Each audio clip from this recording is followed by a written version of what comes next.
Amigos telespectadores da Rede Vida de Televisão e do programa Páginas Difíceis da Bíblia. Em primeiro lugar, uma notificação. Sim. Nós temos já a tradição de levar ao ar, durante o período do Carnaval, os 3 dias de Carnaval, o nosso retiro.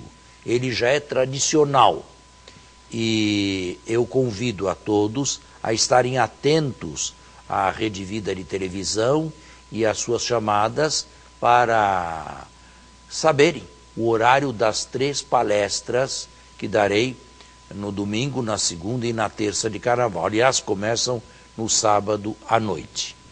Muito bom. Eu sei que muitos aproveitam esses dias para fazer um retiro e a Rede Vida de Televisão leva o retiro para a sua própria residência. Então, sábado à noite, domingo 3 para palestras, segunda 3 e terça 3. Agora estejam sintonizados com a Rede Vida e procurem se informar a respeito do horário das 3 palestras. Muito bem. Nós, durante 2, 3 meses, o senhor me falava, conversamos, dialogamos, explicamos o saltério. Mas não é o caso de passarmos 2 anos examinando 150 salmos.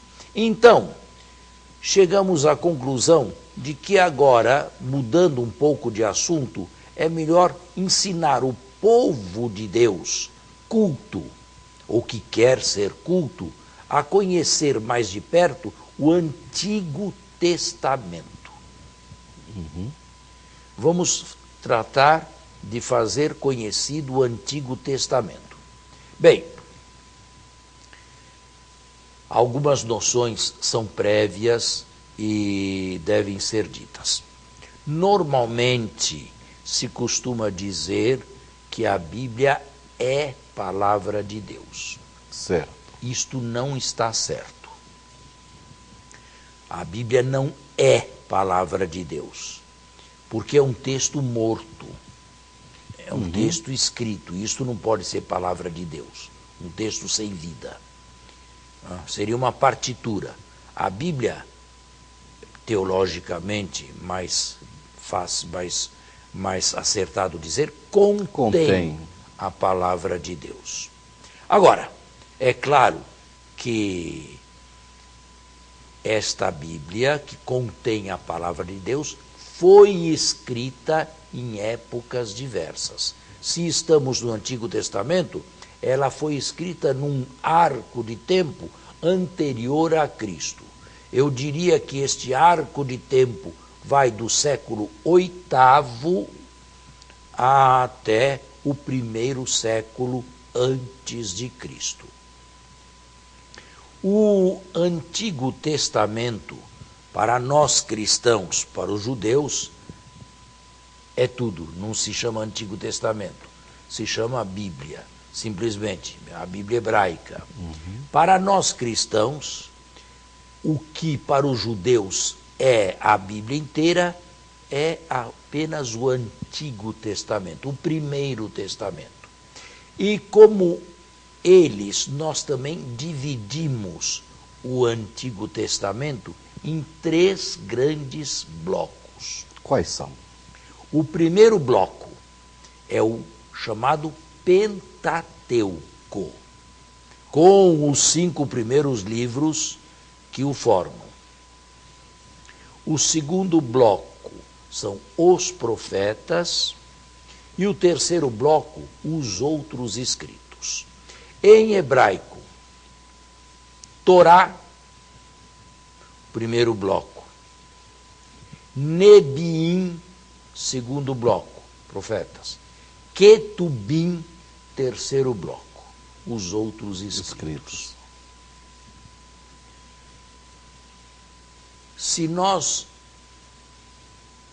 vamos tentar conhecer os blocos, nós temos que tomar algumas providências iniciais.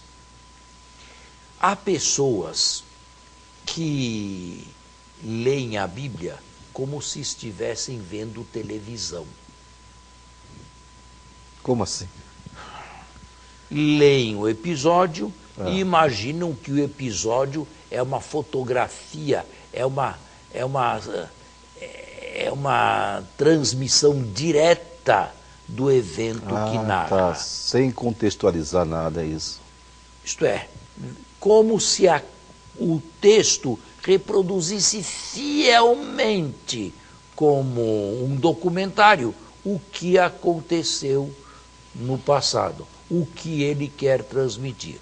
Isto é uma visão errada da Bíblia, é uma leitura errada. E perigosa. Ler a Bíblia como se tivesse assistido televisão. Isto vale também para o Novo Testamento. Se lê os evangelhos como se a cena escrita se tivesse passado exatamente daquela maneira.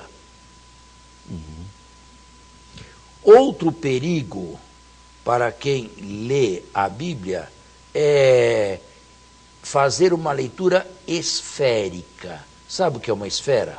Uma bola. Qual é o centro da bola?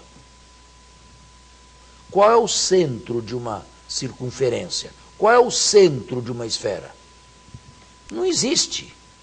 Qualquer ponto pode ser o centro. Depende da minha referência. Eu posso girar a bola de tal maneira que o centro seja esse, e posso girar ao contrário, e o centro é este. Qualquer lugar pode ser o centro. Há pessoas que leem a Bíblia numa leitura esférica. Isto significa que todas as afirmações se equivalem. Tanto faz a história de Sansão e Dalila, quanto a pregação de Pedro no dia do Pentecostes, tudo isto tem o mesmo valor. Tudo isto é palavra de Deus e tudo isto é revelação. Não, a Bíblia não se serve a uma leitura esférica. Diria que a Bíblia é uma floresta, não uma esfera. Numa floresta existe um pouco de tudo. Existem árvores frondosas, árvores gigantescas, existem arbustos, existem pequenas plantações, existe grama, existe pedra, existe argila, existe terra, existe flor, existe um pouco de tudo e as coisas não têm o mesmo valor. Numa floresta ou numa região deserta se pode encontrar ouro, mas não é em todo lugar que se encontra ouro. Se pode encontrar minerais desejados, mas não em todos os lugares. Assim é a Bíblia. A Bíblia tem um pouco de tudo, mas uma coisa é uma árvore frondosa, outra coisa é uma plantinha deste tamanho aqui. Eu não posso identificar tudo ou colocar tudo numa mesma prateleira, alegando ser tudo palavra de Deus.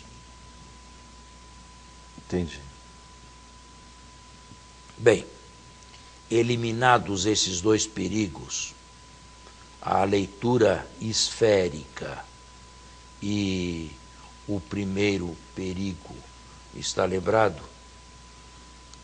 O primeiro perigo que eu disse. É ler ela toda como se fosse toda ela, né? Palavra de Deus, como dizem. Não. O senhor falou.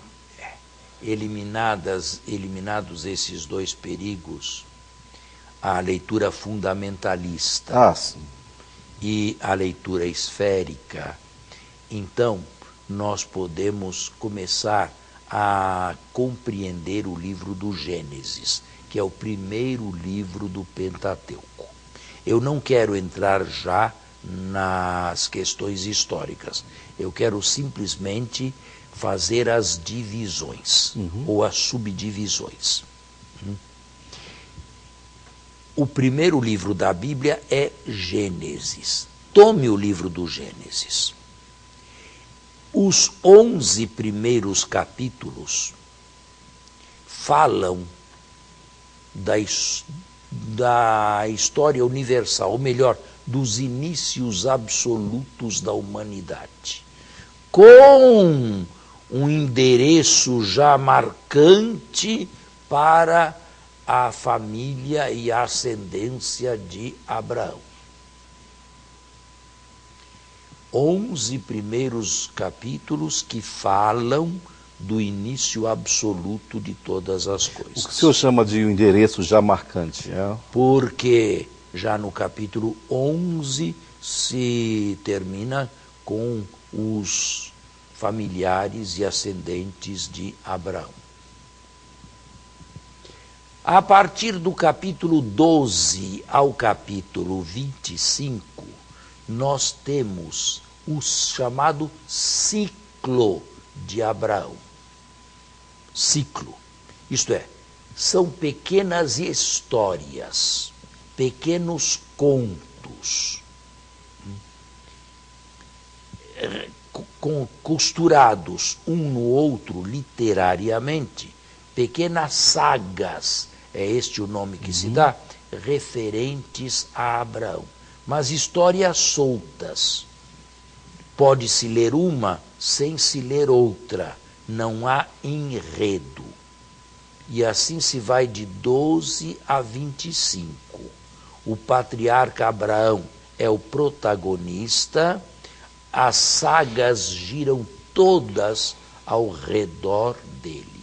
São pequenas histórias relacionadas com Abraão. O capítulo 26 é uma pequena saga relacionada com Isaac. Vamos fazer o intervalo e continuar. Então vamos. Então, estamos de volta. Capítulos 12 a 25, sagas referentes a Abraão. Capítulo 26, sagas referentes a Isaac. Os capítulos 27 a 36, sagas referentes a Jacó. Pequenas histórias referentes a Jacó. Do capítulo 37 ao final, com exceção do capítulo 38, que é distinto, diverso, nós temos a história de José do Egito. E assim termina o livro do Gênesis. Inícios absolutos da humanidade. De 1 a 11? Sagas ou histórias de Abraão. De 12 a 26. 25. 12 a 25. Sagas a respeito de Isaac. 26. E sagas referentes a Jacó. 27 a 35, né? E depois os capítulos 37 a 50, com exceção do 38, a história de José. Esta história de José, diferentemente das outras, tem enredo. Isto é, tem começo, meio e fim. As outras não têm enredo. Portanto, o leitor pode ler uma sem ter conhecimento de outra. E a própria liturgia mostra isso. Às vezes manda, na primeira leitura, ler uma saga de Abraão e ninguém se pergunta nem pelo que veio antes, nem pelo que veio depois. Bem, o livro do Gênesis conta, através dos ciclos, dos diversos ciclos e das suas sagas, a história de famílias. A história de 3 famílias. A família de Abraão, a família de Isaac e a família de Jacó. Sem falar na história de José. José do Egito. Já o segundo livro do Pentateuco, que se chama Êxodo, não é mais a história de 3 famílias. As 3 famílias se multiplicaram tanto a dar um povo. O livro já trata de um povo. Um povo que é o resultado da multiplicação da família de Jacó. No texto bíblico atual. Um povo que se multiplica a mais não poder no Egito, na terra de Goshen, uma parte do Egito. Um povo que, por razões táticas, é escravizado e oprimido por um faraó, de quem não se diz o nome. Nós temos ou tivemos 26 dinastias no Egito e cada uma com não sei quantos faraós. Portanto, nós estamos aqui no absolutamente indeterminado. Este faraó resolve realizar um genocídio, matar crianças do sexo masculino. Terrível. O que não se entende, porque se o faraó oprime, quer escravizar e quer mão barata, por que matar exatamente as crianças do sexo masculino? O homem é muito mais capaz que a mulher para trabalhos braçais. É evidente, o físico masculino é diferente do físico feminino. Não se entende como um faraó estupidamente faz uma coisa dessas que vai contra a sua própria política de escravidão e trabalho escravo barato, melhor, gratuito. Este episódio, no entanto, absolutamente ilógico, prepara no capítulo 2 o nascimento prodigioso de Moisés. Um hebreu do sexo masculino que deveria morrer de acordo com o decreto, o genocídio, mas não morre. É libertado milagrosamente. Criancinha é colocado numa cestinha que desce Nilo abaixo e é recebida nada menos que pela filha do faraó. O adota, o alimenta, o faz crescer, chama a própria mãe para alimentá-lo, para educá-lo. E Moisés, o Moisés bíblico, recebe uma formação de corte. Mais adiante, ainda no capítulo 2 do Êxodo, tendo assassinado um egípcio e sabendo que a coisa chegara aos conhecimentos do faraó, não se sabe o nome do faraó, tem que fugir, foge para Madiã, no deserto. Lá se encontra com Jetro, de quem se torna sogro, casando-se com uma filha e possuindo ou tendo deste casamento 2 filhos. No capítulo 3, nós temos a vocação de Moisés, que certa vez, pastoreando o rebanho de Jetro, se encontra no monte Sinai com a sarça ardente, isto é, com Deus, que o manda de volta ao Egito a ser o salvador do povo oprimido. Ouvi o clamor do meu povo Israel oprimido no Egito, e te envio para lá a fim de que por teu intermédio eu o salve. Moisés reluta em aceitar este encargo, esta tarefa, mas Deus o obriga, juntamente com Arão, seu irmão. Obriga, pode dizer, seduz, é isso? Vai porque estou mandando. Estou mandando, vai. Não sabe falar? Arão falará por ti. As desculpas de Moisés, né, são várias. Bem, começam então as demarches entre Moisés e Faraó. Moisés que insiste na saída e Faraó que se endurece. E a partir de então, nós lemos no livro do Êxodo o episódio famoso das pragas do Egito. 9 pragas que culminam na 10ª ou na matança, na morte dos primogênitos de todos os egípcios, desde os animais até os seres humanos e até o primogênito do faraó.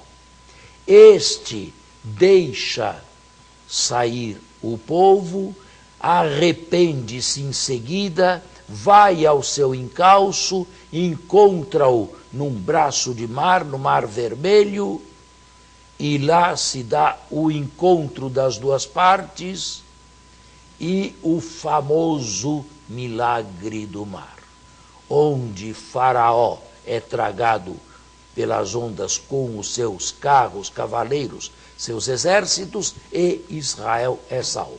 Passa Aqui pé enxuto. Estamos no capítulo 14º do livro do Êxodo.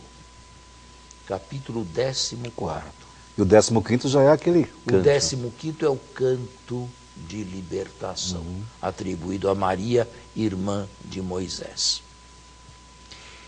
Nos capítulos 16, 17 e 18, se muda de diapasão. Nos primeiros capítulos, a pergunta era esta: quem pode mais? Quem é o verdadeiro Senhor de Israel? É Deus ou é o Faraó? Uma vez tragado o Faraó pelas águas do mar, se manifesta Deus como o verdadeiro chefe do povo. Mas agora, como chefe do povo, Deus o assume e tem a obrigação de o conduzir, alimentando-o, dando-lhe pão e dando-lhe água. E nós temos nesses capítulos 16, 17 e 18 o episódio da água do rochedo, os episódios de Massá e Meribá e as codornizes do deserto. O capítulo 19 é uma solene preparação para a grande aliança. Saiu do Egito, deixaram a escravidão, mas agora farão aliança com o Deus libertador. E esta aliança começa no capítulo 20 e se estende até o capítulo 24. O capítulo 24 é a conclusão desta aliança. É a famosa primeira aliança, a aliança sinaítica.